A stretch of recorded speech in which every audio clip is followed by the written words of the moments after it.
E aí, pessoal, tudo beleza? Eu sou o professor Fábio Santos e nesta videoaula eu irei abordar o tema Julius, um agente de codificação assíncrono e gratuito. Pessoal, é incrível o momento da inteligência artificial que nós estamos vivenciando. Todo dia surge um novo modelo, uma nova ferramenta, uma nova abordagem. É impressionante. E nessa videoaula eu quero especialmente apresentar para vocês a ferramenta Julius. Julius é um agente de codificação assíncrona. Isso significa que enquanto o Julius está codificando o código para o desenvolvedor poderá estar realizando outras tarefas, implementando outros requisitos. Dessa forma, o Julius ele pode tornar o desenvolvedor muito mais produtivo, ok? E vale ressaltar que esse tipo de ferramenta de suporte à codificação é uma forte tendência, pessoal. Beleza? Eu vou acessar o site do Julius para apresentar para vocês essa ferramenta. Pessoal, esse é o site do Julius. O Julius foi criado pela Google. A Google lançou a versão beta do Julius, um agente de codificação assíncrono. Particularmente eu gosto bastante do visual desse site, me lembra videogame, né? Me lembra os arcades, ok? E aí, para experimentar o Julius, basta clicar aqui nesse botão. Mas antes de clicar nesse botão, é necessário nós criarmos um repositório no GitHub que vai receber o código gerado pelo Julius. Então, para isso, eu vou acessar aqui o meu repositório, né, o meu perfil aqui. Eu vou criar aqui um repositório. Acessei meu GitHub, né, criar um repositório. Eu vou chamar esse de Julius, esse repositório. Criar repositório. Vou criar aqui um arquivo txt, chamar de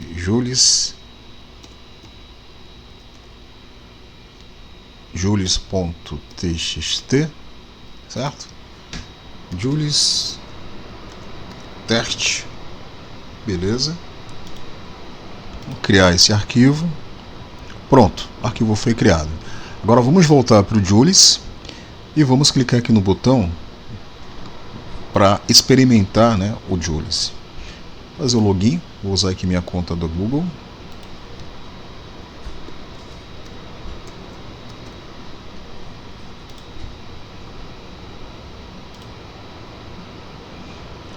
Ok, login foi feito. Beleza. Então observem que o Julius, de cara, ele mostra para a gente uma caixa de diálogo que permite que o desenvolvedor possa passar para o Julius uma tarefa. Por exemplo, a criação de um aplicativo, certo? E aí um detalhe importante, observem aqui, ó, empty repo. Aqui ele está dizendo o seguinte, né, que ele vai fazer o uso de um repositório. Eu preciso adicionar um repositório. Para isso eu vou clicar aqui no botão. Vou selecionar aqui a minha conta do GitHub, o meu perfil, né? E aí eu tenho aqui duas opções, ó. Eu posso selecionar todos os repositórios ou eu posso selecionar um repositório específico. Eu vou clicar aqui nessa segunda opção. Depois, ó, select repositório, e vou digitar aqui Julius, né, que eu quero justamente usar aquele repositório que eu criei. Julius, tá aqui, ó, Julius, né, que eu havia criado, beleza? Pronto.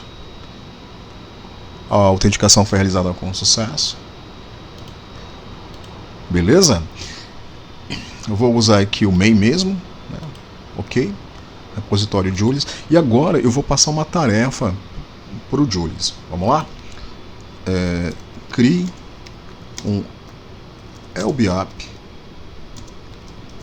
usando Python para controle de gastos pessoais. Beleza? Crie um LBAP usando Python para controle de gastos pessoais. Quando eu clico aqui nesse botão, ó, Give me a plan, ele vai gerar um plano de desenvolvimento. Observe. Olha que legal, pessoal. Ele está pedindo aqui para que eu habilite a notificação. Beleza, habilitei, permitir.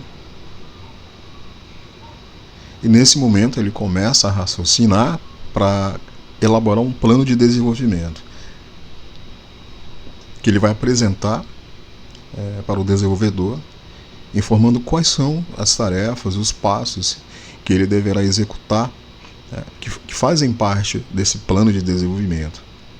E está aqui, o plano foi elaborado. Observem aqui, ó. Vou subir aqui um pouquinho, ó. Configurar a estrutura do projeto Flask básico, ou seja, ele vai usar o Flask, né? Definir aqui, ó, o modelo de dados, né, e armazenamento, implementar as rotas e views, implementar as rotas e views. É interessante é que ele está repetindo, né, a mesma tarefa. Na verdade, ele repetiu. Entendi. Implementar a rota e views para adicionar, né, suporte à adição de dados, né? Implementar a rota e views para visualizar. Entendi. É CRUD, né? Editar, deletar, implementar o sumário. Perfeito, beleza. Implementar o template básico de HTML, CSS, teste de unidade e submeter a aplicação. Ok, eu vou concordar com o plano. Ó. O plano foi aprovado. Pronto. Nesse momento, pessoal, o desenvolvedor não precisa fazer mais nada, certo? Ou seja, o desenvolvedor ele pode, nesse momento, estar realizando outras tarefas, de repente implementando outros requisitos. Por isso que o Julius ele é considerado um agente assíncrono, ok? E essa é uma das principais vantagens desse agente, porque ele permite, né, que o desenvolvedor possa ter agilidade, ser mais produtivo, ok? Então, esse processo de desenvolvimento ele vai levar algum tempo. Olha só que legal, ele vai gerando código, ele vai implementando cada uma das tarefas que foram adicionadas no plano de desenvolvimento, e o desenvolvedor ele pode acompanhar esse processo de desenvolvimento, ou ele pode, como eu já disse, estar realizando outras tarefas, lendo um livro, por exemplo, sobre inteligência artificial. Olha que legal, pessoal. Aqui é possível nós observarmos que ele criou uma API usando o Flask. Essa API tem a rota home, né, que está associado a essa função Hello World. Se essa rota for usada, né, vai ser exibido o Hello World. Tem aqui uma outra rota, ó, ADD, que é justamente a rota que fornece suporte para adicionar, eu imagino, uma conta, né, um gasto do usuário, né? Ok? Muito legal. Tem aqui código HTML correspondente. Esse código HTML ele cria aqui um formulário que vai permitir que o usuário possa entrar com os dados. Muito interessante. Tem o index.html, que é a página home da aplicação, que tem algumas opções aqui, ó, para adicionar, né, um novo gasto, né? Muito interessante. E ele continua trabalhando. Observem aqui, ó, working, ó, implementando rotas e views para deletar gastos. Tá? Ok.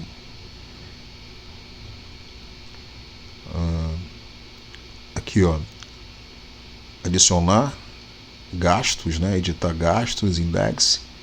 Muito legal. Aqui, ó, uma nova rota foi implementada, né, que permite editar um gasto. Está associado à função edit underline expense, né? E ele continua trabalhando, adicionando o template HTML básico para todas as views.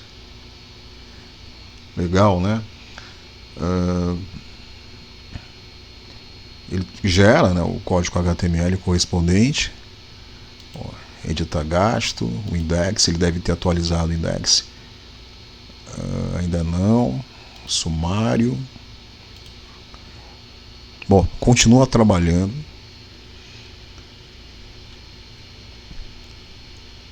E quando ele concluir a implementação de todos os requisitos que ele colocou ali no plano, né, de desenvolvimento, na sequência ele vai solicitar a permissão para fazer o upload desse código para o repositório Julius que nós criamos lá no GitHub. Ok? Então, como eu já disse, né, isso viabiliza esse comportamento assíncrono, que o desenvolvedor ele possa estar realizando outras tarefas enquanto o Julius gera código. Ok? Adicionando o CSS básico, né, para implementar o estilo, adicionando o teste de unidade. Ok? Teste de unidade. Vamos dar uma olhada aqui no app, na API. Agora ele adicionou exatamente a rota que fornece suporte para deletar um gasto. Está associado à função delete underline expense, que recebe o ID do expense, ou seja, do gasto que deverá ser deletado. Ok, aqui ele está mostrando uma mensagem aqui para mim. O Julius está aguardando uma entrada, sua entrada, né, para continuar trabalhando. Então ele está me informando que ele completou.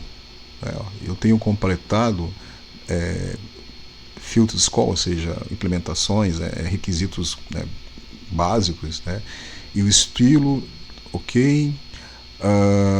Ele irá escrever os testes de unidade. Por favor, revise o progresso e deixe-me saber se você tem algum feedback antes de eu proceder. Não, eu não tenho. Basicamente eu vou dizer para ele continuar, né? Continue, beleza? Continue. Então ele faz essa pausa, né, para permitir que eu possa revisar o que ele fez, né? Muito legal, muito legal, certo? Observem, criando aqui um response, trabalhando, adicionando o teste de unidade. Muito bem.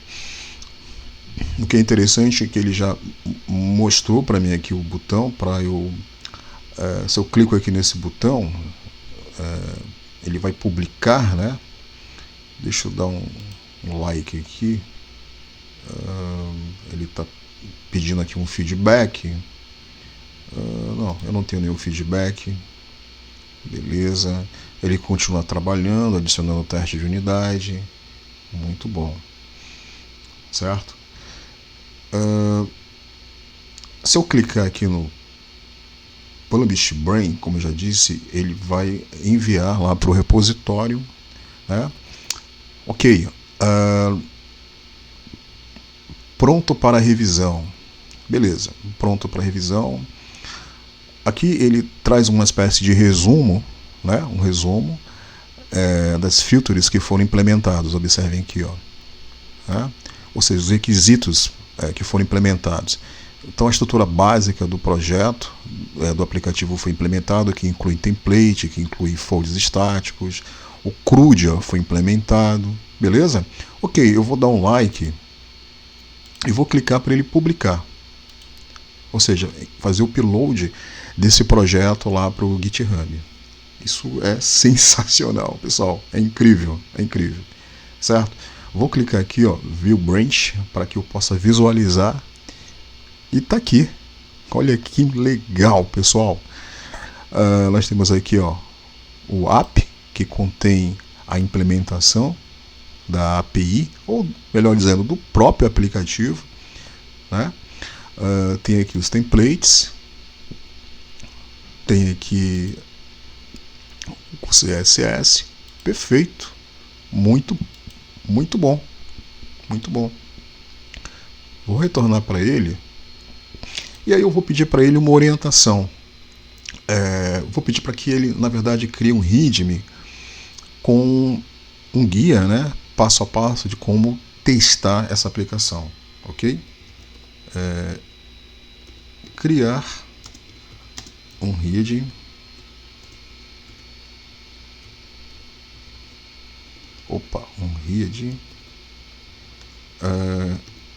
com instruções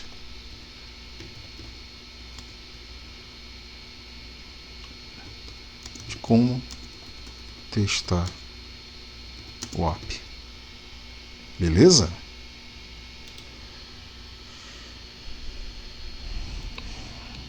Pensando, ele vai criar, né, esse readme. Ele vai ter, né, a sequência de passos necessários para que seja possível testar esse aplicativo.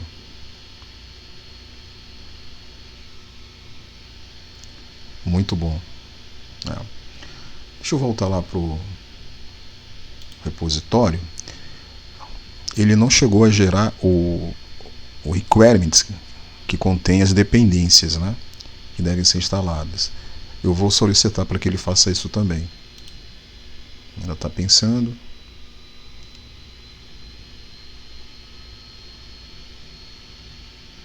Beleza. Aqui, ó, o arquivo readme foi criado. Adicionou um título, uma breve descrição do projeto. Perfeito. E aqui tem uma sequência, né, de passos. Ele ainda está escrevendo o readme. Perfeito. Nós temos aqui já um readme. Olha só que legal. Ó, com os passos, né, pré-requisitos, instalação, executar a aplicação. Muito bom. Instalar as dependências. Basicamente, ó, o que é necessário instalar é o Flask, né? Pip install Flask. Perfeito. Ele continua trabalhando.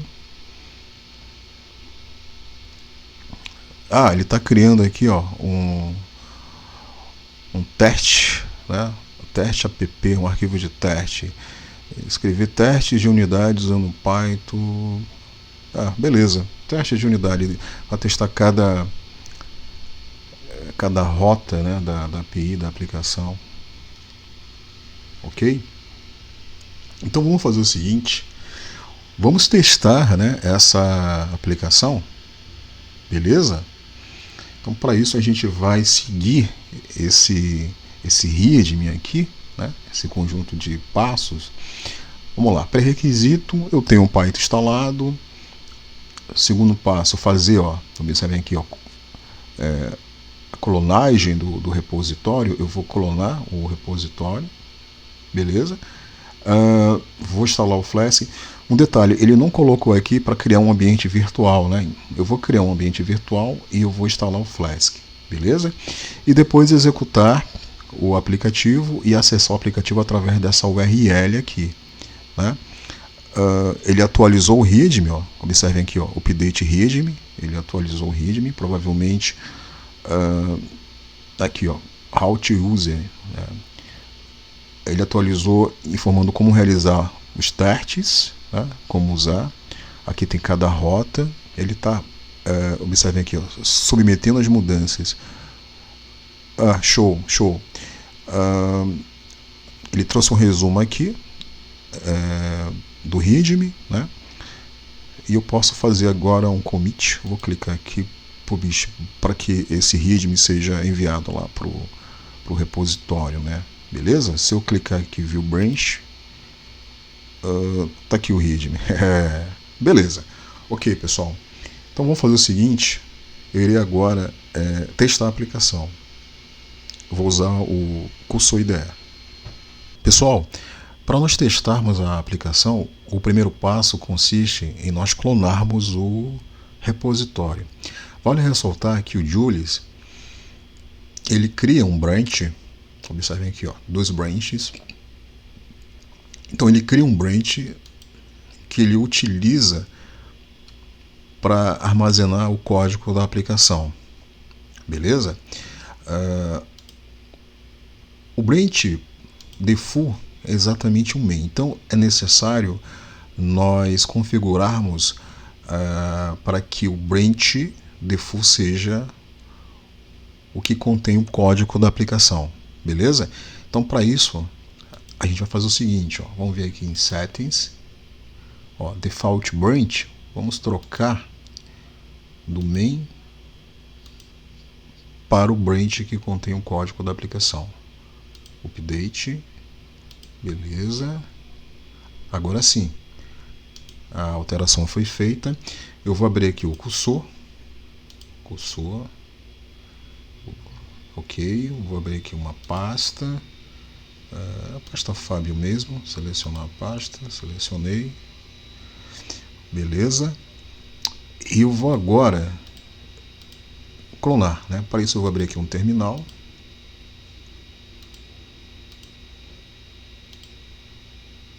beleza, estou dentro da pasta Fábio, e vou usar o comando git clone, e vou clonar a URL do nosso repositório. Eu vou copiar, deixa eu retornar lá para o repositório, aqui ó, code, essa URL aqui ó, vamos copiar, copiei, voltar lá para o cursor, vamos colar aqui, beleza, vamos bater um enter, vamos aguardar que a clonagem seja executada. Ó, clonando Julius, beleza, foi clonado. Para testar, vamos acessar aqui a pasta Julius, dar um dir, e tá aqui, perfeito, perfeito, beleza, beleza. Vamos fazer o seguinte, vamos criar um ambiente virtual e instalar nesse ambiente virtual o Flask, né, que é a dependência. Então, para criar um ambiente virtual, eu vou usar o comando Python -m venv mynv, ok, e a gente vai instalar nesse ambiente virtual o Flask, né? É um ambiente isolado. Vou aguardar um pouquinho a criação do ambiente. Beleza, foi criado. Vamos agora ativar o ambiente. mynv script activate, beleza. Vamos agora instalar, né, o Flask, que é pip. Eu estou seguindo as instruções, né? Pip install Flask, ok. Eu estou seguindo exatamente, pessoal, as instruções que o Julie ele adicionou no readme. Vamos procurar aqui a pasta, tá aqui, ó, a pasta Julius, beleza, na pasta Julius, observem, ok, o ambiente foi ativado, nós instalamos o Flask, vamos executar. Para executar, é o comando Python, beleza, Python app.py,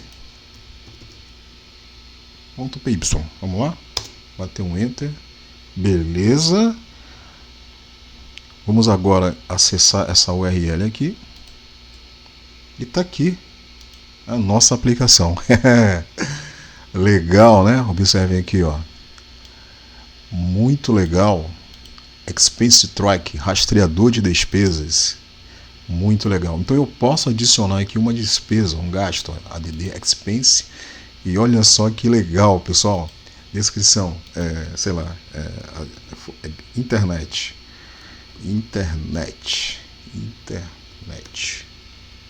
É isso? Não estou enxergando muito bem, acho que tá agora.